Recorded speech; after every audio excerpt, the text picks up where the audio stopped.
이번 강좌에서는 레인지 객체의 AND 속성을 이용하여 작업 영역을 선택하는 방법에 대해서 알아보겠습니다.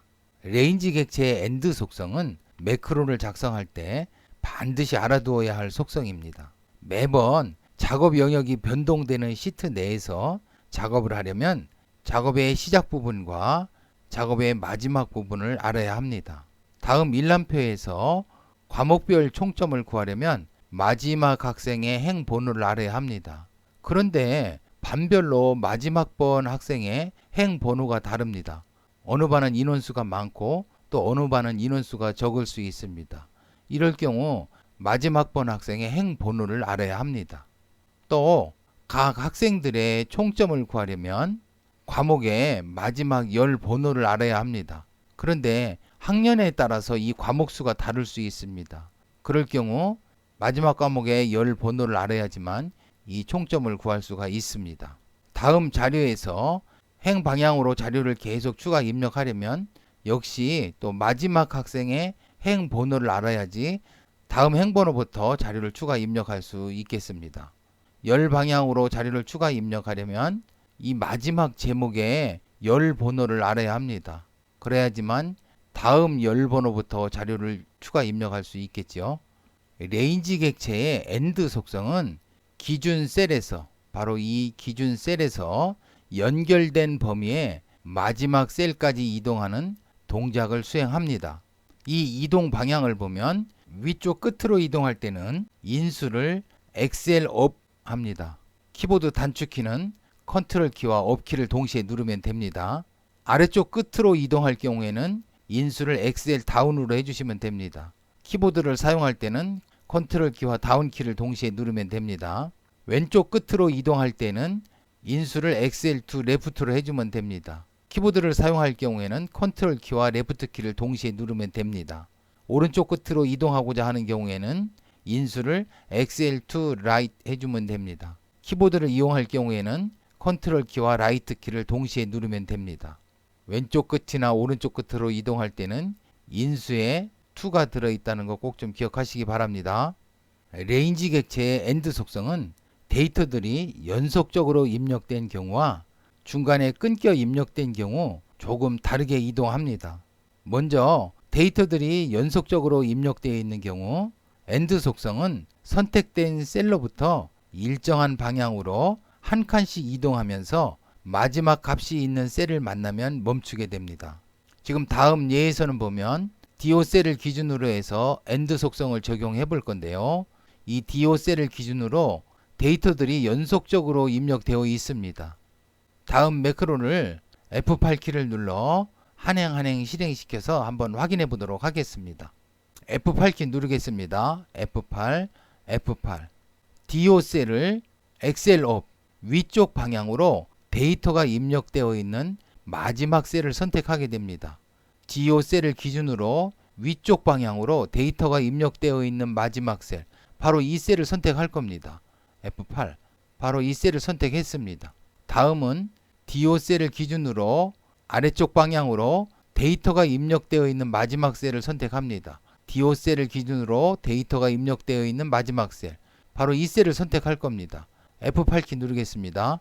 이 셀을 선택하였습니다. 다음은 DO 셀을 기준으로 왼쪽 방향으로 데이터가 입력되어 있는 마지막 셀을 선택합니다. DO 셀을 기준으로 데이터가 입력되어 있는 마지막 셀 이 셀이 되겠습니다. F8 그럼 이 셀을 선택했습니다. 다음은 DO 셀을 기준으로 오른쪽 방향으로 데이터가 입력되어 있는 마지막 셀을 선택합니다. DO 셀을 기준으로 데이터가 입력되어 있는 마지막 셀 이 셀이 되겠습니다. F8 이 셀이 선택되었습니다. F8키 눌러 매크로 종료하겠습니다. F8 다음 시트에서 AND 속성을 적용했을 때 어떻게 이동하는지 한번 확인해 보도록 하겠습니다. F8키를 눌러 매크로를 한행 실행시켜 보겠습니다. F8 DO 셀을 기준으로 위쪽 방향으로 데이터가 입력되어 있는 첫 번째 셀을 선택합니다. DO 셀을 기준으로 위쪽 방향으로 데이터가 입력되어 있는 첫 번째 셀, 이 셀을 선택하게 됩니다. F8키 눌러 실행해 보겠습니다. F8 바로 이 셀을 선택했습니다. 자, 이 경우에는 DO 셀을 기준으로 아래쪽 방향으로 데이터가 입력되어 있는 첫 번째 셀을 선택합니다. DO 셀을 기준으로 아래쪽 방향으로 데이터가 입력되어 있는 첫 번째 셀, 이 셀을 선택할 겁니다. F8, 이 셀을 선택했습니다. 다음은 DO 셀을 기준으로 왼쪽 방향으로 데이터가 입력되어 있는 첫 번째 셀, DO 셀을 기준으로 왼쪽 방향으로 데이터가 입력되어 있는 첫 번째 셀, 바로 이 셀이 되겠습니다.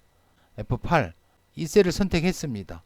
다음은 DO 셀을 기준으로 오른쪽 방향으로 데이터가 입력되어 있는 첫 번째 셀을 선택합니다. DO 셀을 기준으로 오른쪽 방향으로 데이터가 입력되어 있는 첫 번째 셀, 이 셀을 선택할 겁니다. F8, 이 셀을 선택했습니다. F8키 눌러 매크로를 종료하겠습니다. F8, 이 시트에서 AND 속성을 적용했을 때 어떻게 이동하는지 한번 확인해 보도록 하겠습니다. F8키를 눌러 매크로를 한행 실행해 보겠습니다. F8, F8, D8 셀을 기준으로 아래쪽 방향으로 데이터가 입력되어 있는 첫 번째 셀을 선택하겠죠. 아래쪽 방향으로 데이터가 입력되어 있는 첫 번째 셀 없습니다. 한번 실행해 보겠습니다. 어떻게 이동하는지. F8, 이 시트에서 이 열의 마지막 행에 있는 셀을 선택합니다. 다음은 D8 셀을 기준으로 오른쪽 방향으로 데이터가 입력되어 있는 첫 번째 셀을 선택합니다. D8 셀을 기준으로 오른쪽 방향으로 데이터가 입력되어 있는 첫 번째 셀, 역시 데이터에 입력되어 있는 셀이 없습니다. 어떻게 실행되는지 F8키 눌러 한번 실행해 보겠습니다. F8, 그러면 이 시트에 8행의 마지막 열에 있는 셀을 선택하게 됩니다. F8키 눌러 매크로 종료하겠습니다. F8, 데이터들이 연속적으로 입력되어 있는 경우와 데이터들이 이렇게 끊겨져 있는 경우 AND 속성을 적용했을 때 어떻게 이동하는지 정확히 파악하실 수 있어야 되겠습니다. 다음 매크로는 레인지 객체의 AND 속성을 활용하여 학생의 개인별 총점과 과목별 총점을 구하는 예입니다. 작성된 매크로를 같이 한번 보도록 하겠습니다. 이곳에 보면 rows.count 이렇게 되어 있는데요. 이 rows.count는 이 시트에서 행의 총 개수입니다. 행의 총 개수는 이와 같이 됩니다. 시트의 총 행의 개수, 1, 여기에 해당되는 셀은 바로 이 셀입니다. 이 셀의 위쪽 방향으로 데이터가 입력되어 있는 첫 번째 셀, 이 셀입니다. 이 셀.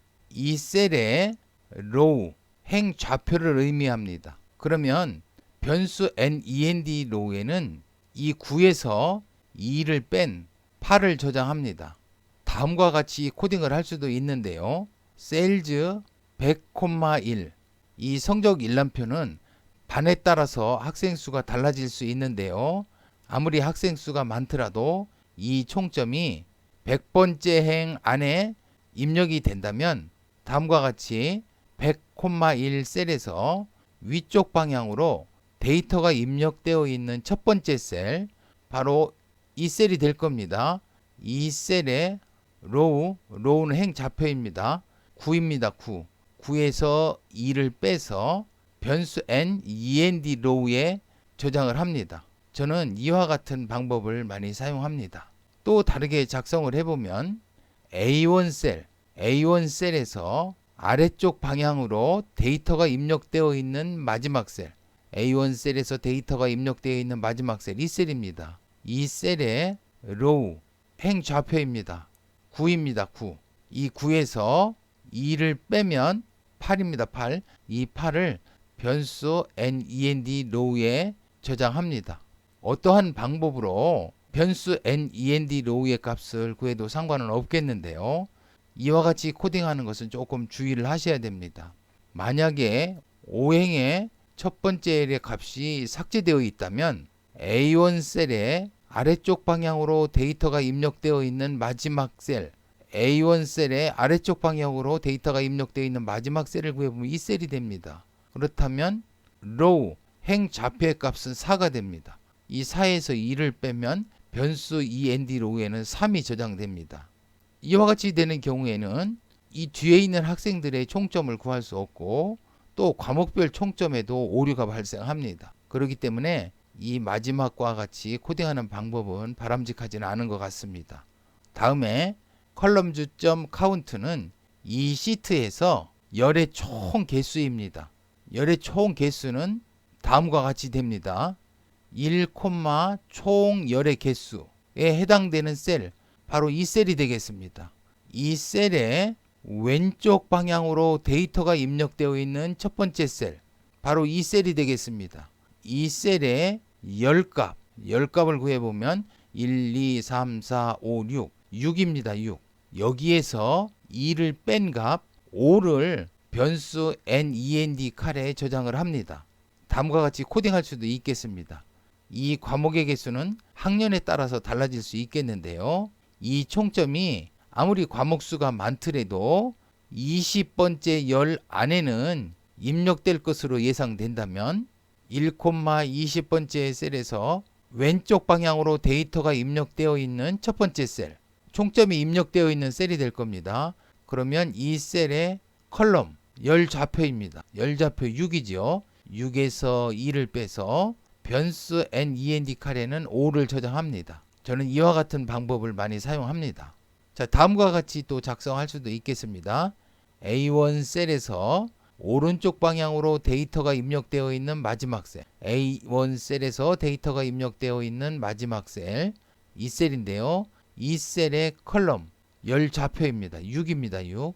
6에서 2를 뺀 값 5를 변수 NEND 칼에 저장합니다. 다음에 포문을 이용해서 i는 2에서 END로우까지, 2행에서 NEND로우까지, 바로 8행까지 변수 NCTOT에는 학생 개인별 총점을 저장할 겁니다. 이곳에서 변수 NCTOT를 0으로 초기화했습니다. 다음에 포문을 이용해서 J는 3에서 NEND 칼, 즉 국어, 수학, 영어의 점수의 합수를 구합니다. 이렇게 구한 후에 NEND 칼 플러스 1, 이 열에 각각 학생들의 총점을 입력합니다. 배열 변수 NRTOT에는 각 과목별 총점을 저장할 겁니다. 이곳에서는 과목별 총점을 0으로 초기화하고 있습니다. 포문을 이용해서 i는 3에서 20까지, 이곳에서 배열의 크기는 국어, 수학, 영어 총점에 총점을 구할 것이기 때문에 배열의 크기를 4로 하면 됩니다. 3에서 6까지로 하면 되는데 3에서 20까지 했습니다. 과목의 개수가 늘 수도 있기 때문에 넉넉하게 3에서 20까지 선언했습니다. 다음에 포문을 이용해서 i는 2에서 NEND로우까지, 2행에서 8행까지, 또 j는 3에서 NEND 칼 플러스 1, 즉 3열에서 6열까지 각각 과목의 총점과 총점의 총점을 구합니다. 이렇게 한 후에 3에서 NEND 칼 플러스 1, 3열에서 6열까지 이 위에서 구한 이 총점을 각각 입력할 겁니다. 이렇게 하고 매크로를 종료합니다. 그러면 이 매크로가 바르게 동작하는지 매크로 실행 버튼을 클릭해서 한번 실행해 보겠습니다. 클릭. 그러면 각 개인별 총점이 계산되었고 또 각 과목별 총점과 총점의 총점이 계산되었습니다. 이번 강좌에서는 레인지 객체의 AND 속성을 이용해서 지정한 방향의 마지막 셀을 선택하는 방법에 대해서 알아보았습니다. 다음 강좌에서는 레인지 객체의 오프셋 속성으로 상대적 범위를 선택하는 방법에 대해서 알아보겠습니다.